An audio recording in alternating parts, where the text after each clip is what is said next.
Hello everyone, my name is TJ. I am a developer relations engineer at Google, and today I'm going to be talking about indemnity in the data layer. Indemnity. It's a fun word. It gets more fun. At least I hope for you. I'm certainly already, I don't know if you can tell, I'm already having a good time. Hopefully that, gets mingled in. All right, so as far as what I'm going to be talking about, first I'm going to do a recap about the data layer because this talk is focused on the data layer. I'm going to talk about offline first design. I'm kind of a bit disappointed about this because it kind of gives away the talk. I got start with indemnity and then you see offline first, you kind of already know what I'm going to be talking about. It gives it away a bit. I'm going to talk about offline first data access, synchronization and conflicts when building an offline first app, and then talking about building an offline first in real life. Okay, so the very first thing I'm going to do is do a recap about the data layer. Now, the data layer is pretty much can be summarized with this graph. A data layer is comprised of repositories and data sources that feed those repositories. In other words, your data layer is going to expose data for your app. It's going to centralize changes in your app data. It helps resolve conflicts, and it fundamentally, more than anything, it contains business logic. We have a great recap for this on the link for the Modern Android Development Architecture Guide. Okay. That said, what is indemnity, right? Well, it turns out indemnity simply means protection against loss. It's a word that's got Latin roots. It means if you're indemnous, you're unhurt and free from anything, from something. And typically, if you take out an insurance policy, you indemnify yourself against loss. So that's, okay, with that said, then what does indemnity in your data layer mean? What could you possibly lose in the data layer that you'd want to insure yourself or protect yourself from? It's internet access, so this talk is going to be about offline first apps. How do you build an offline first app? That's entirely what indemnity is going to be talking about here. So, what is an offline first app? Turns out an offline first app is an app that works without the internet. That is, it can perform some or all of its business logic offline. Now, you ask yourself, why would you want to do this? Why would you even want to go offline first? Well, it turns out that, you could be temporarily offline. You step into an elevator. We're here in New York. You could be on the subway. Or you could have limited internet bandwidth. And if it's not either of those, you could be using a device that has temporary internet connection, for example, a Wi-Fi only tablet. Or, you've decided to go into airplane mode. You're on the plane. For whatever reason. But these are among multiple reasons why you may want to build an offline first app. Okay, so we've made the case for why we want to go offline first. Now, how do you actually go about building it? How do you design an offline first app? Again, it starts in your data layer. We already said that when we're doing the data layer recap, that your data layer is comprised of repositories and data sources that feed them. In your case, in an offline first app, you're going to have at least 2 data sources. You're going to have the local data source, the one that actually gives you data when you're not when you're not online. And you're going to have a network data source, the one that when you're online actually can fetch the data and keep things in tandem. Now, you notice that both of these arrows go into the author repository, so it's your repository's responsibility to kind of make sure all of these things work nicely together. Okay, now that I've said that, how do you actually model data in an offline first app? Well, it turns out that the data you have locally and the data you have in the network are semantically different. For example, if your local data is backed by a database like Room, you have unlimited power. You can query, you can write joins, you can do however you want to get all the data you want off of it. However, your network data source is constrained. You could be using GraphQL, but a common thing is people use RESTful APIs. If you're using a RESTful API, you have to incrementally access resources by ID, and you don't have quite that you don't have that flexibility. So because local data and network data are semantically different, it typically helps to use separate models for each of them. You have your model for the data from your local data source and a model for the one from the network. Now, because these models are different, again, sometimes helps to put them in separate packages. And then, because you have your local data source, your network data source, it sometimes helps to get a third data source that you expose to other layers of the app. So your data layer exposes a model that is different from both of these two. Now, that's a lot of words, but it helps to be able to visualize this. This is from the Now in Android app. We have our package structure, we have total data, we have local, and then for our entities, which represent a local data, we have the author entity, the network author, and all of that under the repository. Now, this is an example of the author entity. I've got annotations here that are specific to Room. So it's got the table name, the primary key, and so on. And then here's the network author. All it mentions is that it's serializable and it has none of those extra annotations. They're separate. And then finally, the third one we expose is just a plain author. It's just a plain Kotlin class. It has none of those decorations and stuff. Now, going through all of them, you may ask yourself, why are you doing this? You're just declaring the same thing 3 different times. That just sounds like a lot of busy work. And while it may seem like that, and you will see later on, it really depends on the model. The author model now in Android is very simple, but if you look at the news resource model, a news resource now in Android has a bunch of topics. It has a bunch of authors. Anytime you display this in the UI, you're going to want to show the author's name, you're going to show the topic's name, you're going to want to show so much more metadata that you can't, and when you fetch this metadata from the network isn't going to give you all that metadata at once. You have to do some local joins in your SQL database to actually get all this data. So this is where the benefits of actually separating them out actually starts to pay off. Especially if you make a little change in, for example, in your database model, you change the name of the row or column in the database, it doesn't bubble up to other parts of your app. So again, this is the indemnity. You begin to insure yourself from all these changes that can go on along the place. All right, so now that you have these 3 models, you kind of have to, like we said, we're going to have the third model that you're going to expose to the rest of your app. You kind of want to define a way to go from one model to the next. You notice here how the network author has a as entity extension function, and what this does is, because in an offline first, and again, I'll get into this later, typically when you build an offline first app, you want to take stuff from the network, write it directly to your local database, and then from your local database, feed it to the rest of your apps. In other words, your network shouldn't cross the boundary. Your network shouldn't cross your local storage and go straight to the UI. You should take it from the network, right to the local database, and then go out. In this case, I have my network author as entity. I create a network entity from that. And then when I want to expose it to the rest of the app, the author entity has an extension to take it to the external model that the rest of the app sees. Okay. It's a lot of talking. Now let's talk about data access, right? Because you can't, I've been talking about this is how you model it, but let's talk about how you actually read data and write data. So the very first thing I'm going to talk about is offline first reads.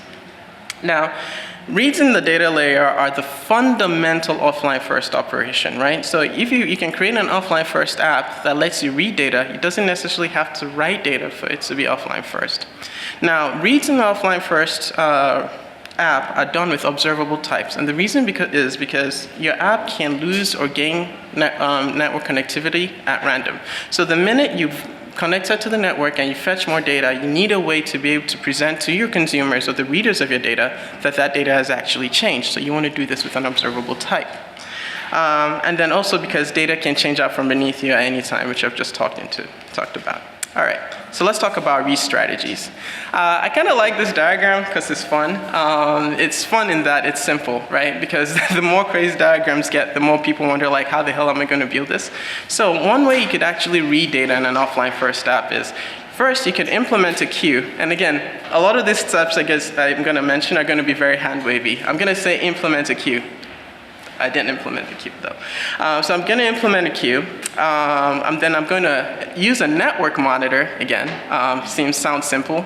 And then when the network monitor notifies that there's a network change, I'm going to actually update that I'm connected. I'm going to update the local data source from the network, and then I'm done. Again, 1, 2, 3 steps seems really easy. Let's talk about how each steps work.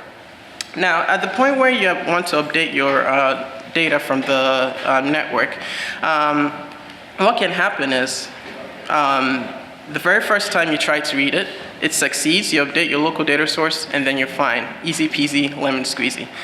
In the case that doesn't happen, however, like you try to read network for data from the network and you lose network connectivity, your read has failed. Now you can do one of 2 things. If you should try again, then, if you shouldn't try again rather, then you're done. You shouldn't try again, everything is fine. However, if you should try again, what you'd want to do is kind of like repeat this in a loop. And typically the way you do this is with something called exponential backoff. You try to read from the network again. If it doesn't work, for example, you try again after 4 seconds, the next time you go for 8 seconds, the next time you go for 16, and so on and so forth. You just keep backing off exponentially till you succeed. So what does this look like in code? Cool. So here I have an offline first topic repository from now in Android, and here's the read. Notice that in the read, I'm exposing the flow because, again, data can change from any time. I'm not doing anything. This will never be a suspend function because if you just do it with a suspend function, if something changed, the caller wouldn't know that it's changed. So you have to do it with an observable type. Now, I did mention things about queues. I did mention things about network monitors that are not in this snippet. You may be upset, but I have a very good reason. I'm saving something special at the end. So that will come later. But the more important thing that you should remember is that read operations in an offline first app should read directly from the local data source and the local data source first. All right, that's it about reads. Let's talk about writes. Now, writes, if observable APIs are key for reads in an offline first app, for writes, you want to use asynchronous APIs because you may be crossing a network boundary. You could be making a network call. There could be conflicts that you may need to resolve. So you should always use asynchronous types so you don't block the main thread. Now, similar to read strategies, let's talk about write strategies. Again, I'm going to use a very, very simple diagram to kind of like wave my hand about stuff that is kind of complicated that I don't want to talk about just yet. So typically you update your local, when you write, you can update your local data source first, and then you queue the write. You've written to the local data source, and then you want to put stuff in a queue to actually write to the network the next time you have the chance. And then once you queue the write, once your monitor notifies you that you have network access, you write it, you handle potential conflicts, and then you update your local data, and then you're done. Okay, again, eagle-eyed viewers among you might notice that this looks almost exactly like the read diagram. You might like, hey, TJ, you're recycling diagrams. To which I say, yes, I am. I am recycling diagrams. They're difficult to make. And then also, when you're trying to like drain your queue for your writes, you also can do the same similar process. Again, you attempt to write to the network data source. If everything is great, you write, you update your local data source, and then you're done. Now, in the case where you try to write and you don't fail, and your write failed, sometimes that's okay. This is great if you're like a banking app and you can't transfer money if you're not online. So that's done. But then, again, some of you are looking at this and you're like, hey, TJ, that doesn't fly. I need to be able to write data even there's no network. This is what I need to do. This is the lifeblood of my app. Maybe your app is a to-do app or something that you need to do things offline. In which case I say, okay, I have a solution. Exponential backoff. It's the same diagram. I'm terrible. You use the exact, so you do the same thing. You put it in the queue, you dequeue things, and you try to write it to the network, and you keep retrying till that succeeds. Again, here's the offline first user data repository from the Now and Android app. And again, nothing about queues or network monitors in this code. But again, I promise you, there's a very good reason for this. All right, but similar to reads and offline first writes, writing data in offline first apps requires a bit more consideration than reading data because there's things like conflict resolution that I'll get to in a bit. But you know, writing data is not as trivial. This is not trivial, and that's why for your app to be considered offline first, the basics you need to do are reads, writes not quite as much. All right, let's talk about this, sync and conflicts, because this is fun. Now, the two ways you can try to like synchronize, because the thing we've mentioned is that we've got two data sources.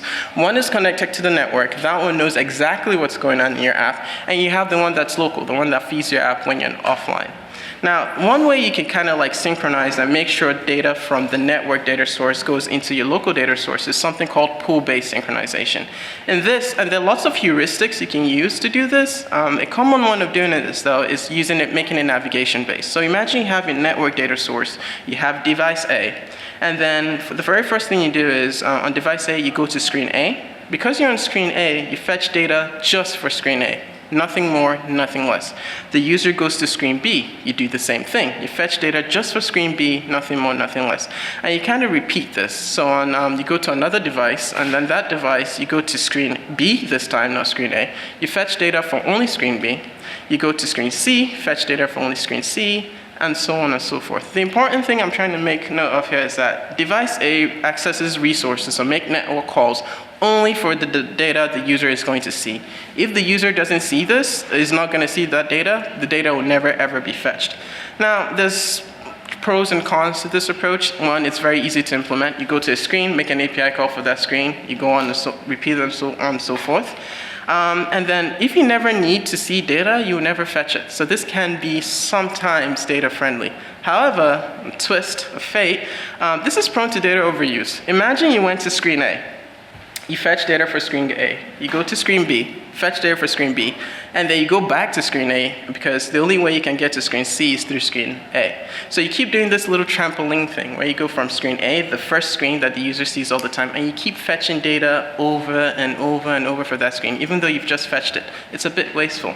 Another downside about this, it scales poorly with relational data. I was talking about now in Android, where now in Android has for every news resource you look at in now in Android, you have topics, you have authors. Can you imagine if that screen was screen A?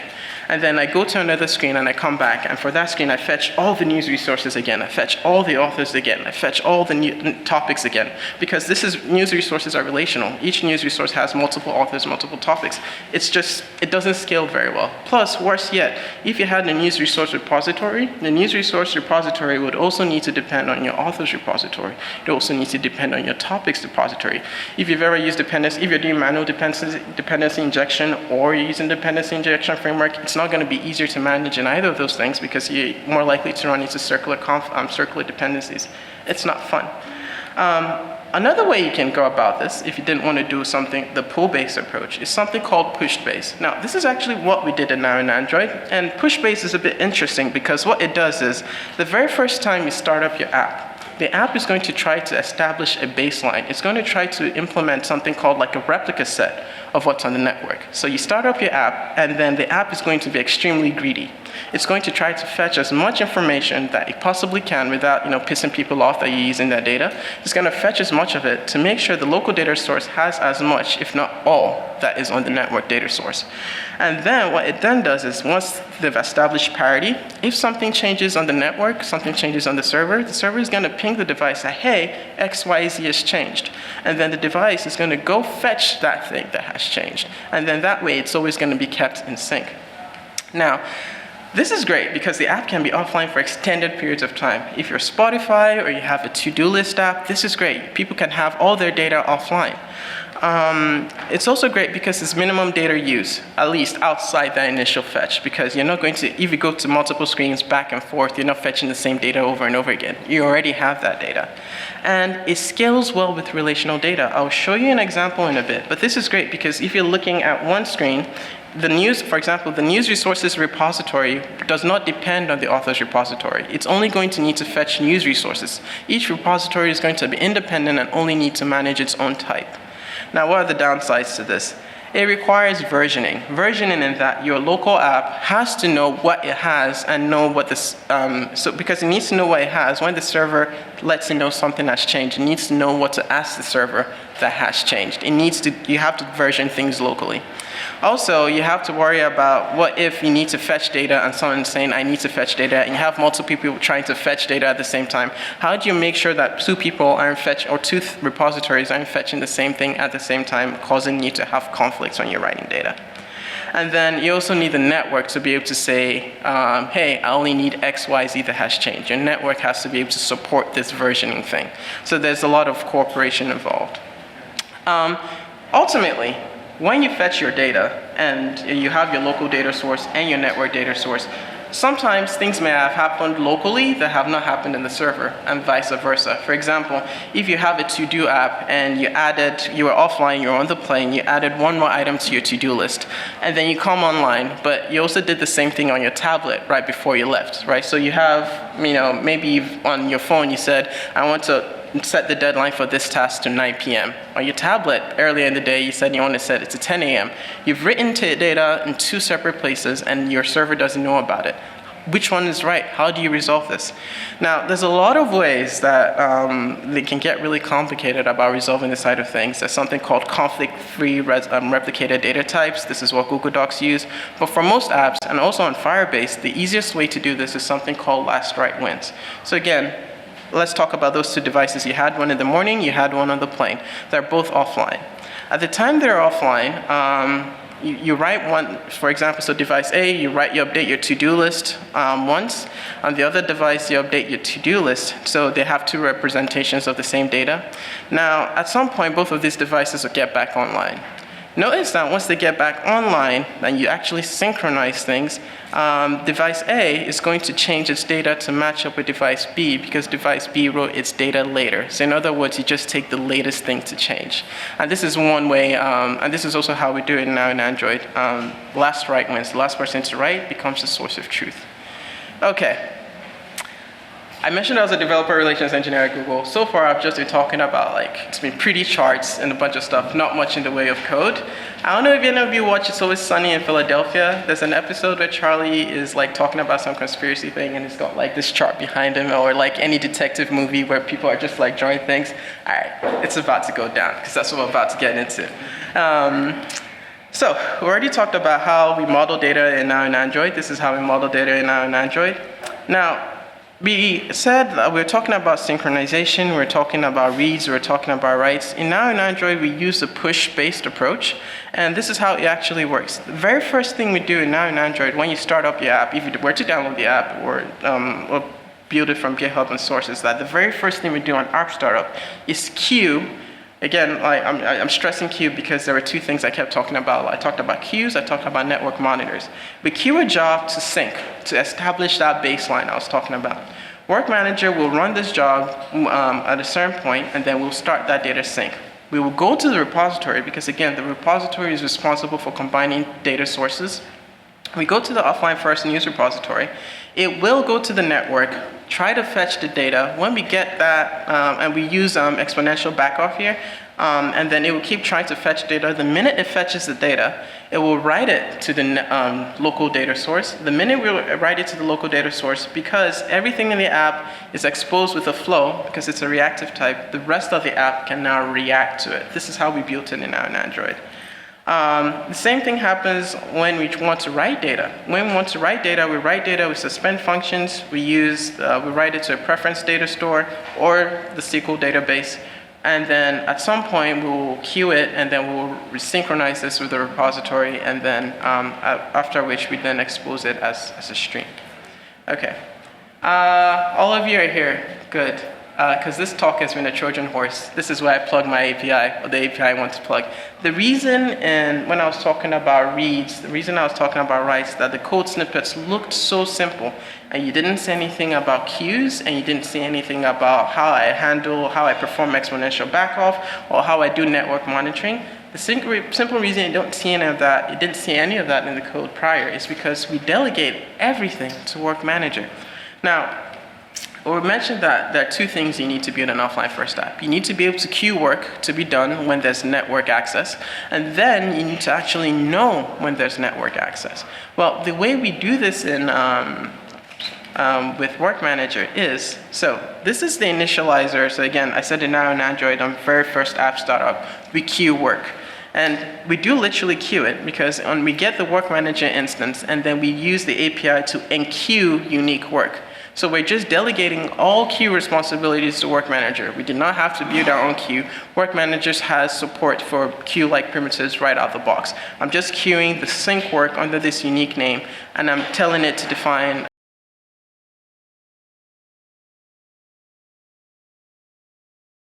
startup sync work is a one-time work request that is set to be expedited because we need data as soon as possible. And then we give it some constraints called sync constraints. And then what are the sync constraints? We require the network type connected. So in about, less than 20 lines of code, I have a queue, I have a network monitor to guarantee, because with Work Manager, this will only run when there's network access. Fun fact, if you have the now an Android app and you go and you clear data and you put your phone in offline mode, on airplane mode, and you open the app, you're not going to see anything. But if while you're looking at the app, you pull down your notification shade and you turn off airplane mode, in under 2 seconds, the app data will just magically appear. Why? Because we're using Work Manager, it has this network monitor. The minute Work Manager knows that you're on the network, it's going to kick off and start everything. It just works. It's one of those auto magic things. So what do our sync workers actually look like, right? Because ultimately, your repository is responsible for actually calling the network data source to feed a local data source. Well, in our Android, we have this worker called a sync worker that we use with Work Manager. So what we do is when we queue those sync jobs to run, that sync worker is going to grab the topics repository, it's going to grab the authors repository, it's going to grab the news repository, and it's going to ask all of them to sync. So again, all Work Manager does is a queue. All we're doing is a queue, and this is how it drains the queue. It's still going to delegate to the repository to perform its job. Work Manager is not going to do that work for it. It's the repository's job to do all this. And here's the cool part. There's a part like if we sync successfully, result the success. Otherwise, result that retry. That is 2 lines of code to implement exponential backoff. The rest, Work Manager just does it for us. You don't have to implement exponential backoff yourself. But I was also talking about versioning. How do you actually version data? How do you actually handle these conflicts? So this is what we're doing now in Android. If you're looking in now in Android, if you're ever looking at the source code of now in Android and you saw this synchronizer, sync with, and you're trying to figure out what's going on, what we're actually doing is that, well, the app maintains a version of the app. It maintains a version for every news resource that this is where I'm at. Every time we start up, we're going to read the current version. And then it's going to go to the network and ask it, hey, give me the list of all the things that have changed after this version. Once the network responds that, oh, these are the things that have changed after this version, we update the local version because the network has given us a response. We delete everything that has been invalidated or the server says that has been invalidated. And most importantly, we now write everything that the network has said has changed. So you notice, after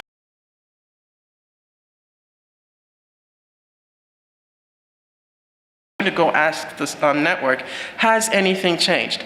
If the answer is no, there's no work done. Nothing has changed. In fact, the lead data you will use is for the request to say, has anything changed? So now in Android does not use a lot of data, well, outside the initial fetch. And then finally, you see how we use the topic DAO, absurd topics, and so on and so forth. So this is how we handle versioning now in Android. And that's it. Hopefully it wasn't too annoying when I initially showed the code and I didn't talk about how the queue was.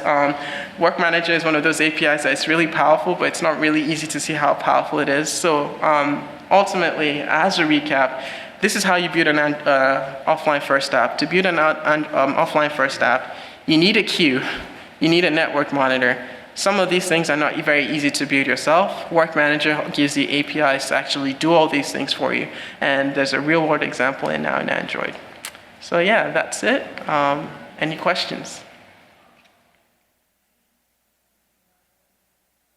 Yeah. Is it scalable? I'm sorry, what? Is it scalable? It is scalable. For example, I want to sync with different backends. Yeah. Or with different repos. Yeah. And scale in that way. Yeah, so I guess it depends on the way you're trying to scale it. So in our case, because we're doing the pull-based approach, the push-based approach, right? So each repository is only going to be responsible for each data type. So for example, if I go back up here and I'll show you the sync code. So topic repository is only going to fetch for topics. Authors repository is only going to fetch for authors. So everything is well siloed. So as far as scaling, no matter how many repositories you end up adding, you're not going to end up introducing dependencies between each. For example, even though a news resource has authors in it, has topics in it, news repository does not depend on topics repository .sync. You can even see I'm running them in parallel. All of them are independent and stuff. So if you're talking about scaling as far as adding more data sources, it does.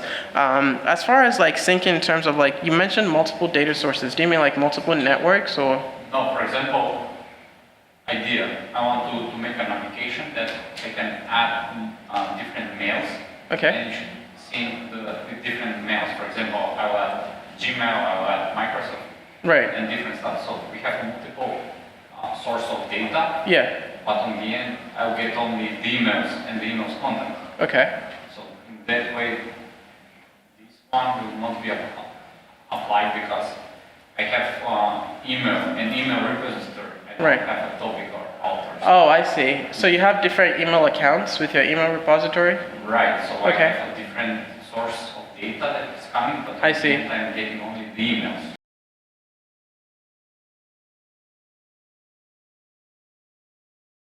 want to do then is you'd want to have maybe a separate queue for each email, so each one doesn't depend on the, for example, if Gmail fails, you don't want your Hotmail to fail or anything. So again, it does scale, but you just have to kind of like, it depends on how you want to split it. So your email repository can have like a queue. For example, if you look at the API for Work Manager,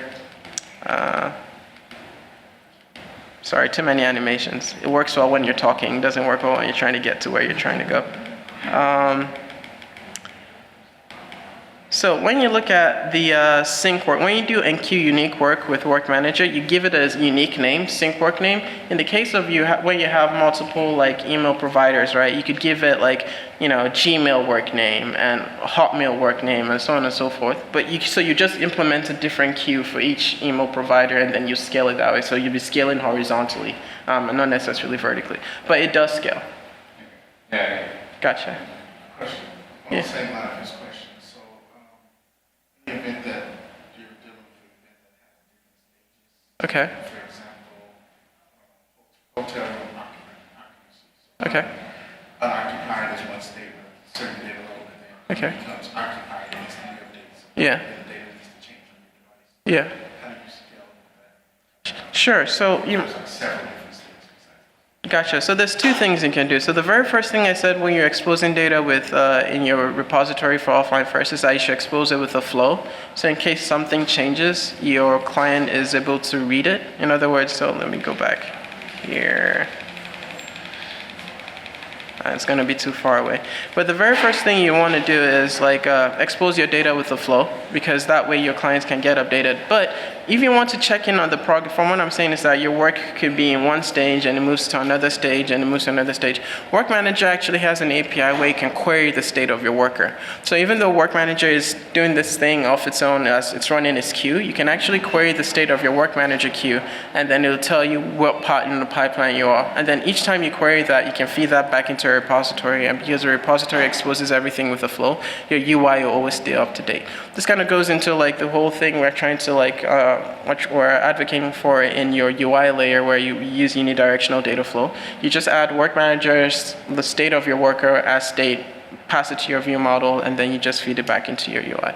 But this definitely does support that kind of thing, where it's like your work is incremental. Maybe it's sometimes another thing this can be used for is like, for example, you're uploading a photo, and uploading a photo, you want to show like a progress bar. Give it to your worker, query the state of your worker, and then it'll be able to say like, oh, I'm at 50%, 70%, and you can just pipe that back to your UI. Cool. About the push-based approach, you talk about one downside, which is that it requires network support. Yeah. And that's exactly what I expected, because back then when I was working on an app that would have more offline capable. Yeah. That's what I lacked back-end engineering time. They didn't want to support it. And so I'm wondering, are there right now, or maybe something that they're making standards to have this kind of thing that allows to have a more fine-grained way to synchronize data? Because it seems like you really need to write it almost from scratch every time. Yes, and because I built it for it, I built the backend implementation for it now in Android, and trust me, it's convinced like my my manager that this was worthwhile to explain this was a challenge. I think in the case where like it really depends on if you want to go all in on like a platform as a service, because like if you were using like Firebase Firestore, for example, you won't even need to implement the versioning yourself, right? You do lose some flexibility. You'd have to use Firebase. You'd have to use Firebase APIs all the way, and that's the easiest way I can think it. If you can't either you don't have the resources or the time to build the backend yourself. So it's either one of those things where it's like go with a platform as a service that does all of that for you, so you don't have to worry about the backend implementing it, or really try to convince the backend to do it. I don't know if there's any or if you're going to ask the backend to do it, like the algorithm that you come up with for like doing the version should be like at least simple, because now in Android our algorithm is really simple. So if you were to look at the database table for every news resource, each news resource has a version. And then the version number has to increase monotonically upwards. So for example, news resource A has version 1, news resource B has version 2. If we update any of them, that news resource version number will change. It's just increased by 1. So the way we version it in Android is like, what is the latest version of the news resource you have? Maybe we're on news resource 137. And then we just do a simple get API call, and then we say we are version 7. Get me everything after this version. And then all the database does is does a scan, because the key for the version is indexed. So it's like, okay, it's a simple, cheap SQL scan. Give me all the news resources whose versions number is above this. And then that's how it's very basic. So maybe if you can convince the backend engineers to do that kind of basic, just incremental version, monotonically increasing, and then it'll work that way. Otherwise, you may want to go for a platform as a service, or use Firebase.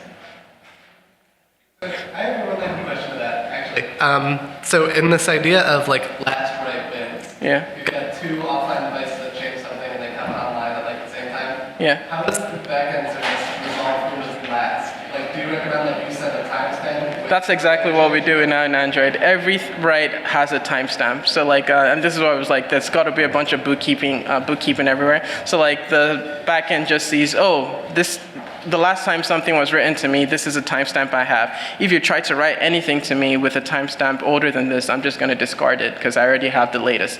So it doesn't matter when any device comes offline. Each write payload has to carry that timestamp, and it works really well. I think, and also it kind of helps if like for the way you write your data, it's kind of like event based, and you're not just writing the entire blob of data. And but yeah, that's pretty much what we do. Everything has a timestamp. Yeah, so I really like the architectural approach, and also the idea of delegating to work manager to handle the queuing and the network connectivity and those kind of things. So I've done this job scheduling directly a few years ago, and there were a couple of ways where I felt like I was giving up too much control. So, I wanted to, in some cases, right away attempt something, force it to happen right then. Yes. And then another was limits on how many jobs I can have going at the same time that they might not run. And so how does this picture change with those work manager? I know there's an expedited. Is that pretty guaranteed to run right away if you're on the network? It's guaranteed to run with an asterisk, because like, I don't know, Android, we've been kind of clamping down on like what things people can do in the background, especially within foreground services. So what expedited will do is it will guarantee if you have not used up your quota that it will run expedited. That is guaranteed.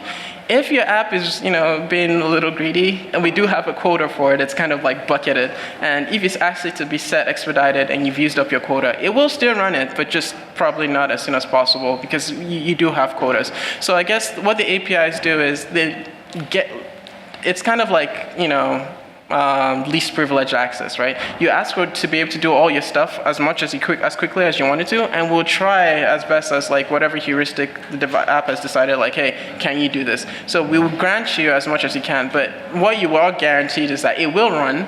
If you haven't used up your quota, it will run immediately. If you have used up your quota, it will run soon-ish, TM.